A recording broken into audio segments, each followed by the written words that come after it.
Bruno est arrivé début mars à l'école d'horticulture de Reville-aux-Chênes. Ce Burkinabé, qui suit une formation d'ingénieur agricole dans son pays, séjourne dans les Vosges dans le cadre d'un partenariat entre l'association France Volontaire et le Burkina Faso et qui permet par un accord de réciprocité de consacrer du temps à une action d'intérêt général et au sein d'une association ou d'un organisme à but non lucratif.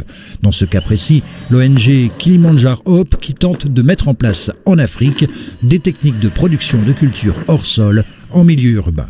Avec la surpopulation, et du coup, on n'a plus assez d'espace pour produire en pleine terre. Et du coup, pour économiser non seulement l'eau et l'espace, ce que nous sommes en train d'apprendre d'ici, de mettre en place, ça sera une innovation que beaucoup vont adhérer et vont apprécier. Je pourrais donc adapter justement à notre contexte climatique, un climat tropical.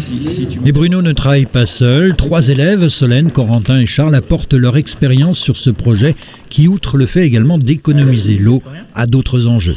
On est encore beaucoup sur un système industriel avec une méconnaissance du sol, donc une méconnaissance de la vie du sol.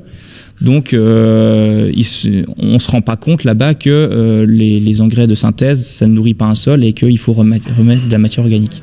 Donc c'est du broyat d'insectes qui va faire office d'engrais biologiques pour les plantes. Ça va leur permettre d'avoir des produits sains parce qu'on n'utilisera pas donc de produits chimiques, ils auront des produits sains. Enfin, il y a un autre point d'intérêt, d'où ce travail réalisé avec 3 bouts de ficelle. Les pneus usés que les gens n'utilisent plus, c'est abandonné dans la nature. Certains bidons, les bidons de 5 litres d'huile, c'est abandonné dans la nature. Donc, l'objectif de ce projet-là, c'est de recycler. Bruno va rester encore quelques semaines dans les Vosges, puis repartira dans son pays appliquer le principe à Ouagadougou, où l'ONG Kilimanjaro Hope a un jardin expérimental.